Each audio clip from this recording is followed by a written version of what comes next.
میں تمہیں طلاق دینا چاہتا ہوں۔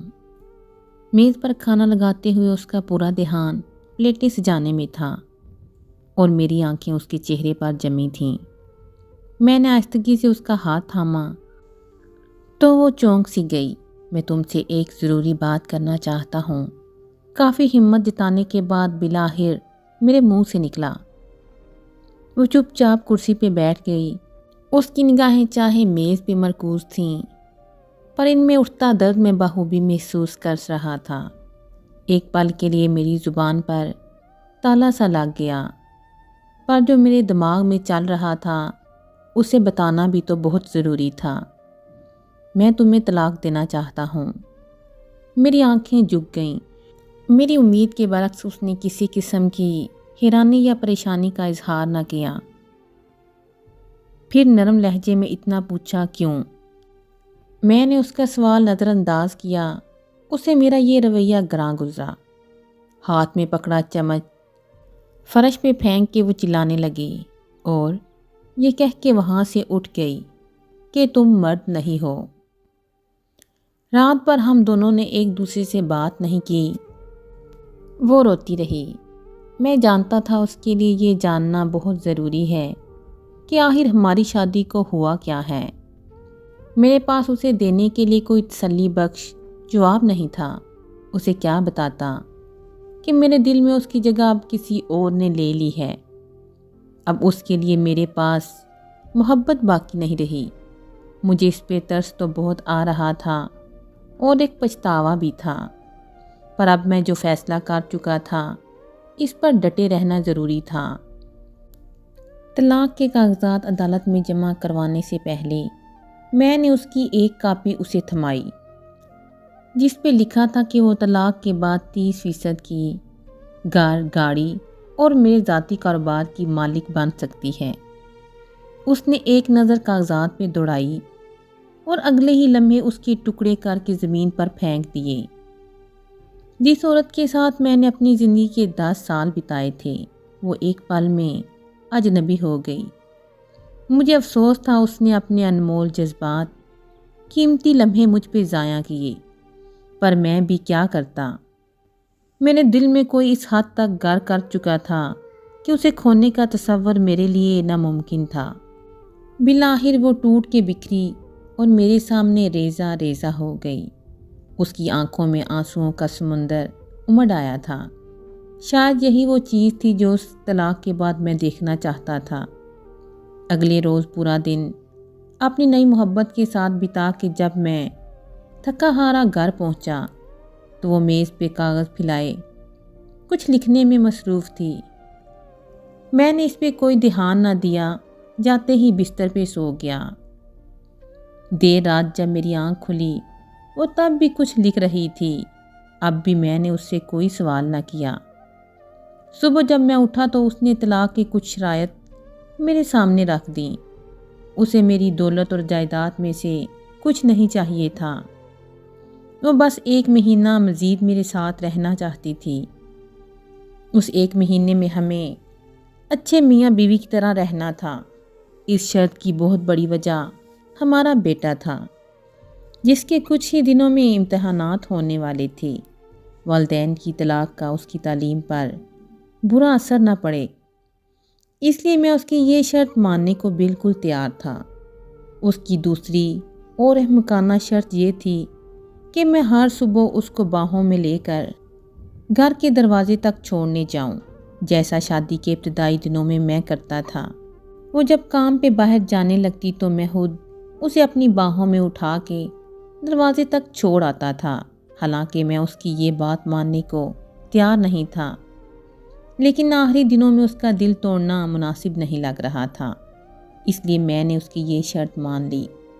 اس کی ان شرائط کے بارے میں جب میں نے اپنی نئی محبت سے ذکر کیا تو وہ ہنس کے بولی، وہ چاہے جو بھی کر لے، ایک نہ ایک دن تو طلاق اسے ہونی ہی ہے۔ میری بیوی اور میں نے اپنی طلاق کے معاملے سے متعلق کسی اور سے ذکر نہ کیا۔ شرط کے مطابق پہلے دن جب میں اسے اٹھا کے دروازے تک چھوڑنے جانا تھا تو وہ لمحات ہم دونوں کے لیے بے حد عجیب تھے۔ ہچکچاتے ہوئے میں نے اسے اٹھایا تو اس نے بھی اپنی آنکھیں بند کر لیں۔ اتنے میں تالیوں کی ایک گونج ہم دونوں کے کانوں میں پڑی۔ پاپا نے ممی کو اٹھایا ہوا ہے۔ ہاں ہاں ہاں، ہمارا بیٹا خوشی میں جھوم رہا تھا۔ اس کے الفاظوں سے میرے دل میں ایک درد سا اٹھا، اور میری بیوی کی کیفیت بھی لگ بھگ میرے جیسی تھی۔ پلیز اسے طلاق کے بارے میں کچھ مت بتانا، وہ آہستگی سے بولی۔ میں نے جواباً سر ہلایا۔ اسے دروازے تک چھوڑ کے آنے کے بعد اپنے آفس کی طرف نکل پڑا۔ وہ بس سٹاپ کی طرف چل دی۔ اگلی صبح سے اٹھانا میرے لیے قدرے آسان تھا، اور اس کی ہچکچاہٹ میں بھی کمی تھی۔ اس نے اپنا سر میری چھاتی سے لگا لیا۔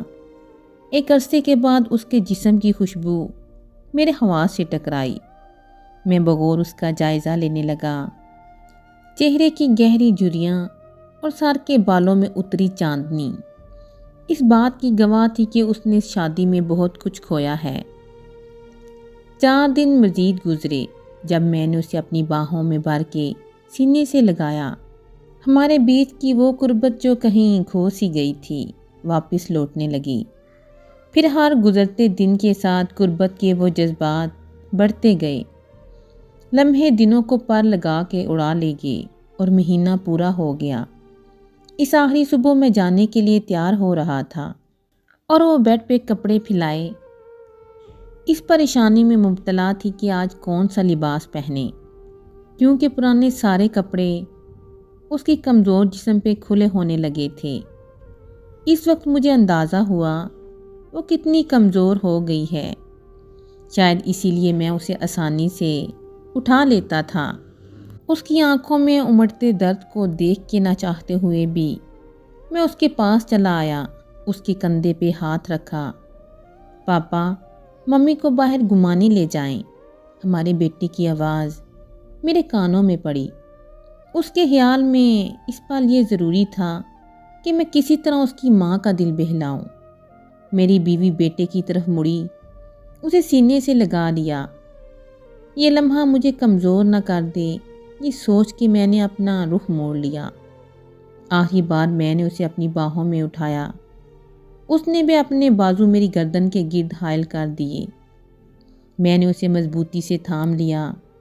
میری آنکھوں کے سامنے شادی کا وہ دن گردش کرنے لگا جب پہلی بار میں اسے ایسے ہی اٹھا کے اپنے گھر لایا تھا، اور وعدہ کیا تھا مرتے دم تک ایسے ہی ہر روز اسے اپنے سینے سے لگا کے رکھوں گا۔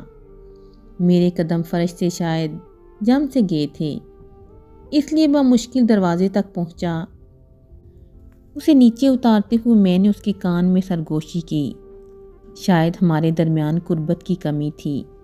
وہ میری آنکھوں میں دیکھنے لگی، اور میں اسے وہیں چھوڑ کے اپنی گاڑی کی طرف بڑھا۔ تیز رفتاری میں گاڑی چلاتے ہوئے بار بار ایک خوف میرے دل میں گھر کر رہا تھا کہ کہیں میں کمزور نہ پڑ جاؤں، اپنا فیصلہ بدل نہ دوں۔ میں نے اس گھر کے دروازے پہ بریک لگائی جہاں نئی منزل میرا انتظار کر رہی تھی۔ دروازہ کھلا، وہ مسکراتے ہوئے میرے سامنے آئی۔ مجھے معاف کر دو، میں اپنی بیوی کو طلاق نہیں دے سکتا۔ میرے منہ سے نکلے یہ الفاظ اس کے لیے کسی دھماکے سے کم نہیں تھے۔ وہ میرے پاس آئی، ماتھے پہ ہاتھ رکھ کے بولی، شاید تمہاری طبیعت نہیں ٹھیک، یا پھر تم مجھ سے مذاق کر رہے ہو۔ نہیں، میں مذاق نہیں کر رہا۔ شاید ہماری شادی شدہ زندگی بے رنگ ہو گئی ہے، پر میرے دل میں اس کے لیے محبت اب بھی زندہ ہے۔ بس اتنا ہوا، ہم ہر وہ چیز بھول گئے جو اس کے ساتھ کے لیے ضروری تھی۔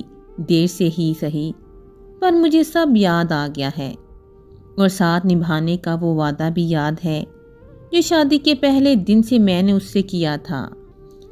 نئے ہر بندھن کو توڑنے کے بعد میں پرانے بندھن کو دوبارہ جوڑنے کے لیے واپس لوٹا۔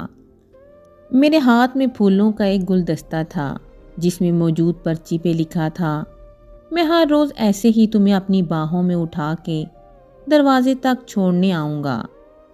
صرف موت ہی مجھے ایسا کرنے سے روک سکتی ہے۔